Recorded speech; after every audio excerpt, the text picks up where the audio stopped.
All right, folks, what is going on? This is episode 322 of the Person Frame Rate Show. I am VF Baller. Over here, we talk about Georgia Southern and Atlanta Falcons football. Today, we're going to go all in on the Atlanta Falcons because I gave a lot of love to Georgia Southern. And when the season starts, it's probably going to be broken up in a two-part episode throughout the season. I might talk something about Atlanta and another part about Georgia Southern unless something really overrides one another. So don't fret if this is your first time here, or this is your first few times here, and I go all in on one team and not the other. Now, I want to give you a heads up. Both teams I love. I love both of these teams, and I wanted to make a show that's kind of unique, going through the college and professional football aspect of this of news and information. And I wanted to talk about my teams in general. So this is not necessarily a Georgia Southern show or a Atlanta Falcons show. It's a combined show. And you'll see more of it once the season comes to fruition, once it gets closer, because both teams will be playing at the same time. But right now, we're going to talk some Atlanta Falcons stuff. And if you looked at the title already, you kind of know where I'm going with this. So give me your thoughts and opinions as I go through this episode. If this is your first time here, welcome. This is the First and Frame Rate Show. I am VF Baller. Like I said, we talk about Georgia Southern and Atlanta Falcons football. And if you are on the YouTube side of things, you can listen to me on YouTube or Rumble or watch. Also, I am on the platforms that you want to listen to. If you are a podcast type of listener, Anchor, Spotify, Stitcher, Apple, and Google, you can go and check out any of those areas. I highly recommend you to subscribe to more than one, not just the podcast and the video side, because you never know what may happen. Something may happen with the platform. They may not be able to get my episodes up at a decent time or whatever the case may be, because it's all technology and technology does its thing. So I will advise that if you do, I really would appreciate it. Also, I would appreciate it if you would take the time just to look and check and see if anything that's in your heart to donate. I do a Patreon every Sunday. I do an extra episode over there. And also the other donations help the channel and the podcast grow for equipment and all other things that I would like to expand on when it comes to putting this show together. All right, let's go ahead and get into this. Don't want to hold you guys up too much longer. I want to let you guys know that at this point, when everything is said and done, I think I said this on another episode. I was all in on a particular player. I think that's thrown out the window. And everything has been changing. Every time I see a mock draft or whatever the case may be, there's always something different that is going on. And I want to give you my thoughts and opinion about it at this point. I think the Falcons are just going to go best player available. And there's nothing wrong with that. I think it's a great opportunity for Atlanta to get a multitude of very skilled players. There may not necessarily be a need, but if you got guys that can play football, that wants to play football, you get them in various positions throughout the draft, because I think we got like 9 picks. Do you realize if you hit a home run on 33% of those picks, which is 3 out of the 9, you can change your entire franchise off of those 3 picks. It doesn't matter if it's a quarterback. It doesn't matter if it's a running back, wide receiver. It could even be a lineman. You can change the dynamic of your team. It could be a defensive back. It could be a linebacker. You can change the dynamic of your team off of 2 or 3 of these picks out of 9. And to get the best player available is not necessarily a bad thing. And I know there's already been rumblings saying that this may be the case. It was already the situation, but I hear back and forth sometimes. You have a situation where Terry Fontenot and Arthur Smith may talk about looking into quarterbacks. They just got finished interviewing Malik Willis, and there's already rumblings about them getting Desmond Ridder. Thibodeau is going to be getting Kevon Thibodeau is going to be getting interview with the Falcons. So none of this stuff means much of anything. Nobody knows nothing. And I just want to let you guys know, nobody knows a thing. I don't know nothing. I'm just a fan that commentates on my favorite teams.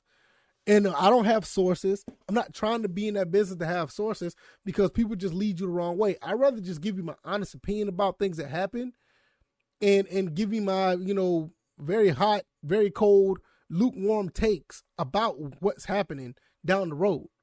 And this is no different. I feel like the best player available it seems like this is going to be the deal. And I want you guys to give me some feedback. Now, I know that on the YouTube side of things, I'm not sure with Rumble, these episodes are in the premiere mode.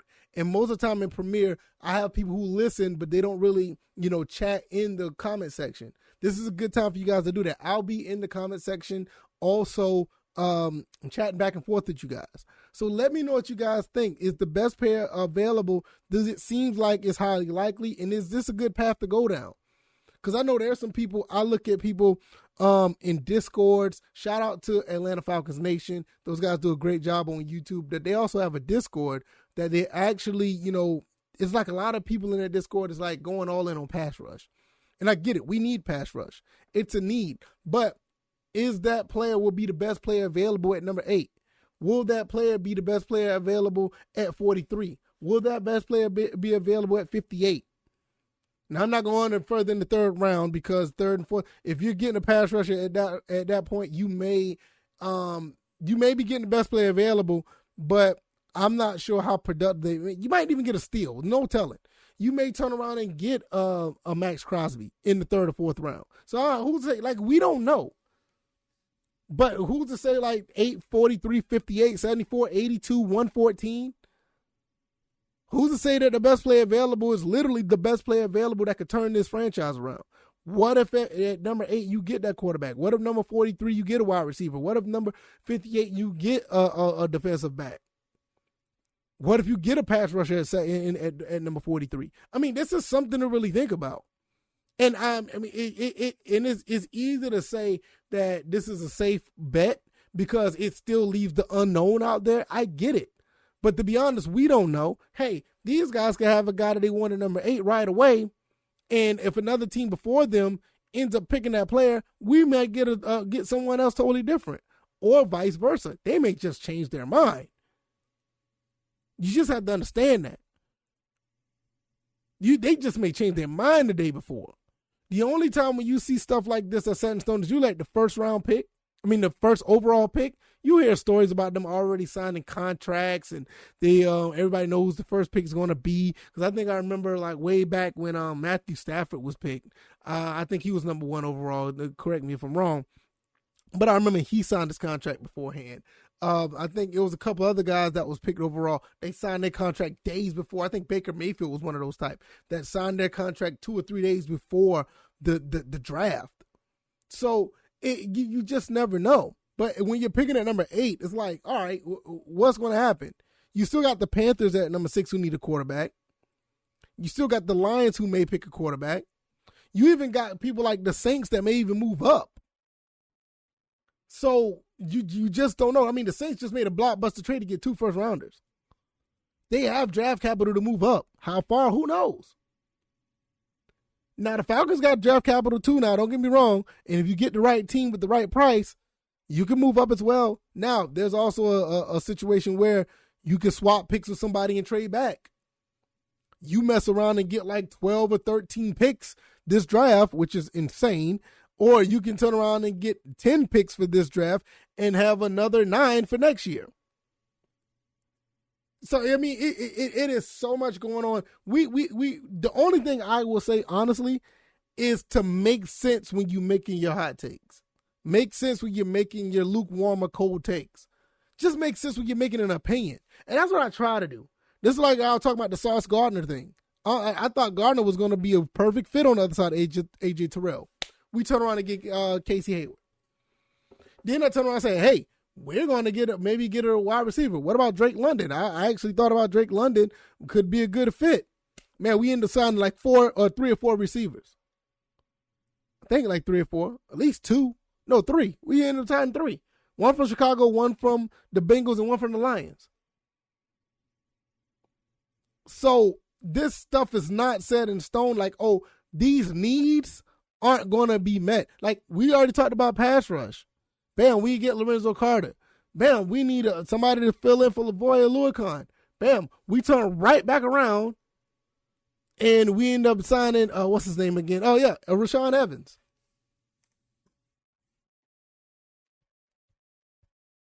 I'm telling you guys, like, look, at this point,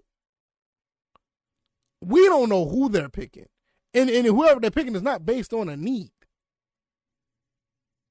You got a lot of guys here that got one year prove-it deals that are just basically going to try to make some money elsewhere or probably make money with the Falcons coming up. Because you got to understand, 2023, the cap space is going to be ridiculous for the Falcons.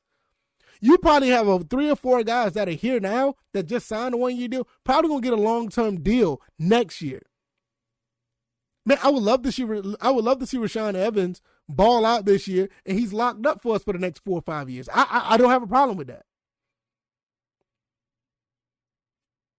What's wrong with that? I would love to see who else is on a one-year deal right now. Damian Williams. I would love to see Damian Williams ball out and be with us for another 3 years.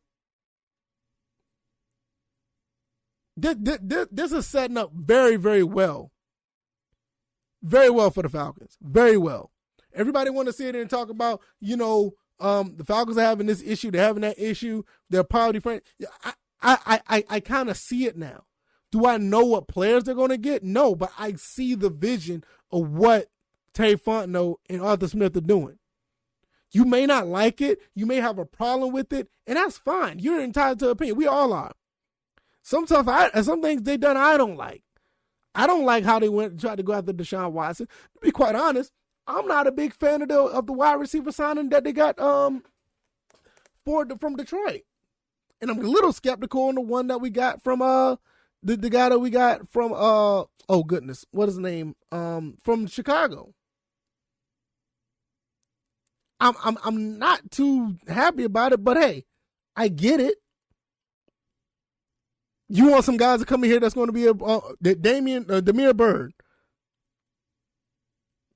And I didn't even talk about Dean Marlowe. We're getting guys. We're getting guys here that's just basically going to fill needs. They're just filling needs. And there's nothing wrong with that. But it also shows that these guys aren't necessarily going to be drafting for players based on need.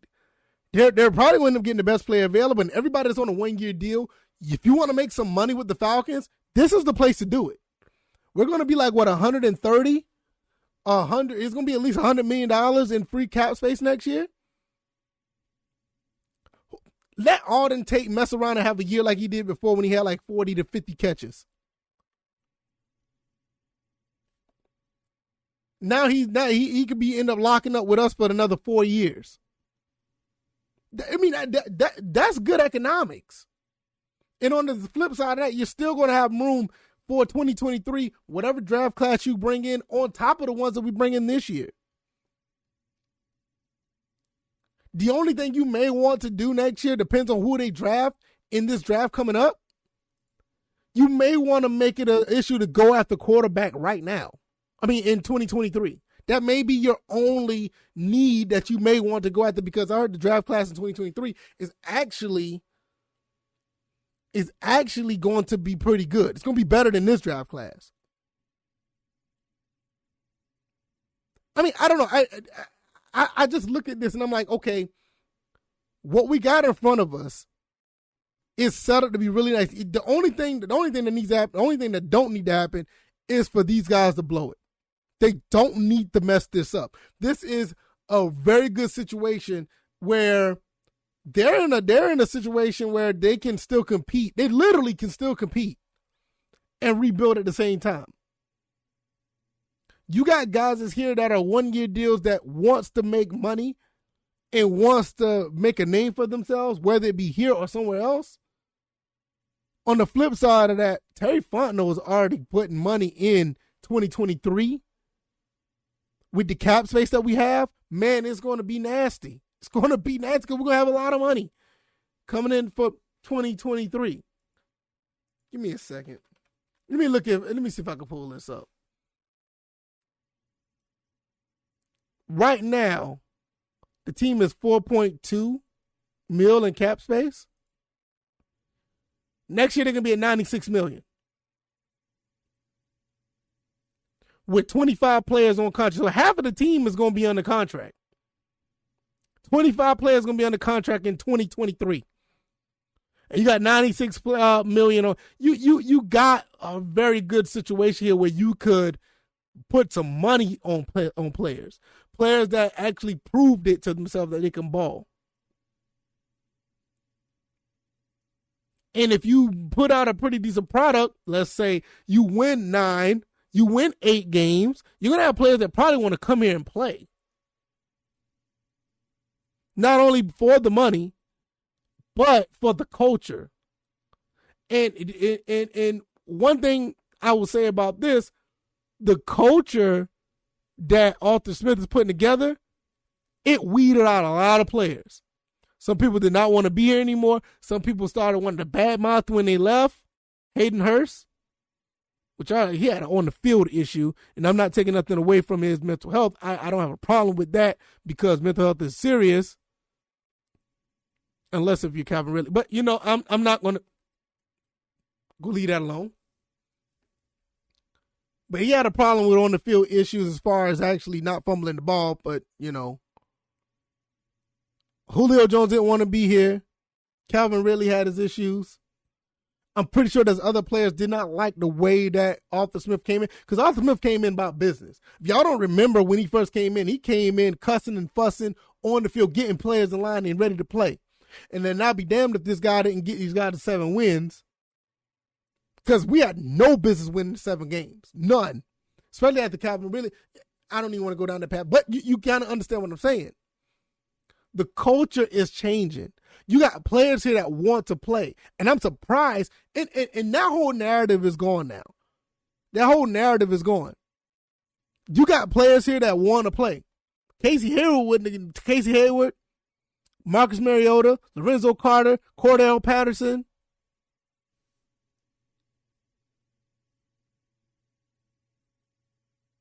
Come on, man.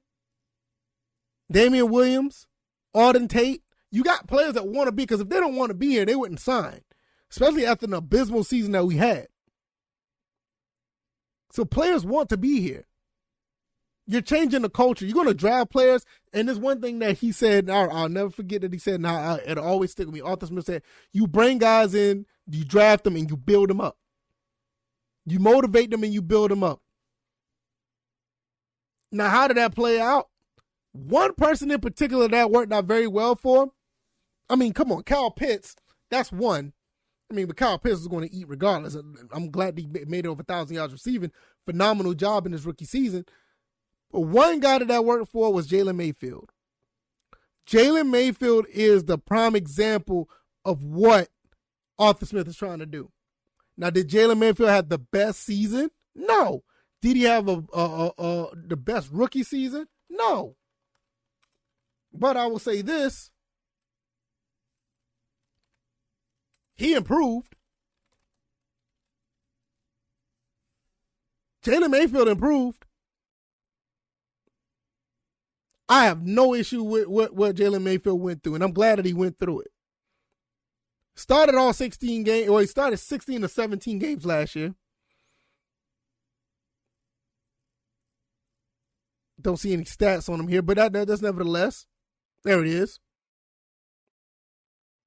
What did he do that was significant? Offensive line? Nope, no, I don't see anything. Don't see anything. All right. No, doesn't have any stats on it. I don't even know what it says. I'm looking on the Atlanta Falcons website. I do apologize. Don't see much. Don't see how many sacks he gave, but he gave up a lot in the first game. He's been doing pretty rough the entire first half of the season, but the second half he came on. He started to do a lot better.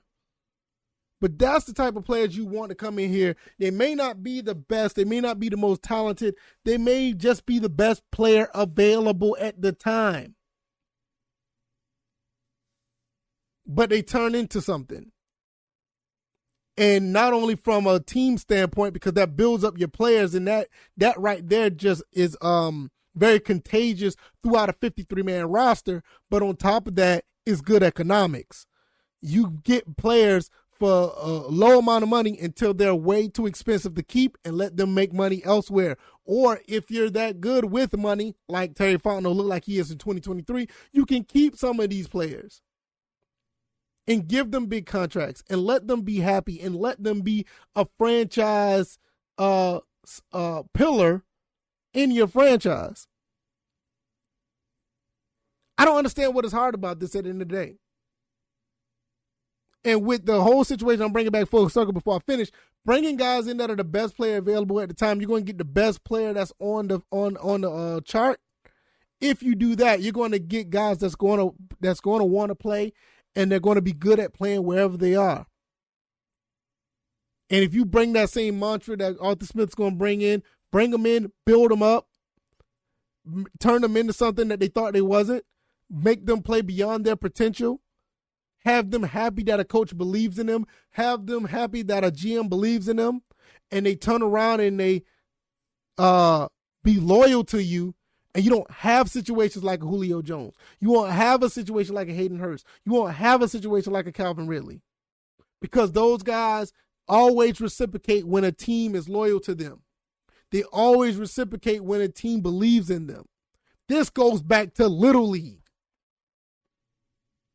And anybody who played Little League or watch players come through the Little League rankings of any sport, always watch a player give a debt of gratitude, or you were that player that gave gave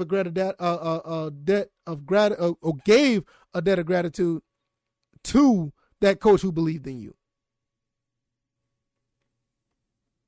If you like this commentary, if you like this podcast, give me a like, share this commentary, and subscribe to all of the platforms that you would like to desire if you don't mind.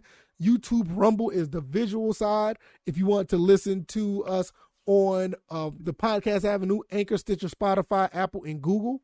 If you want to donate, all the links are down in the description. It helps the channel grow. It helps the podcast grow, get better equipment, and make this more professional than what it is. I really appreciate y'all. I've been on a tear this week because I'm starting to feel the air. I'm starting to feel a difference. I was a little bit timid about how things were going with the whole Matt Ryan situation, how things were going with Coach Helton and Georgia Southern, but now I feel confident that both of these entities are going to do some good things. Will it happen overnight? No, but that's why we do this every day. Will this happen in some form or fashion where we as fans will be happy? I think so. Georgia Southern is doing something special. Atlanta might have some growing pains for the next year or so, but we're going to be in good shape to build a really good team with a good salary cap and getting guys that want to be here and with the talent that can put something big on the field. I'm going to get up out of here. I hope you guys enjoy your Wednesday. You guys take it easy. You guys have a blessed day. And take heed to all the links that I told you about. Hopefully you guys will continue to help this grow. And I'll see you guys on the next one. You guys be easy. You guys be blessed. Peace.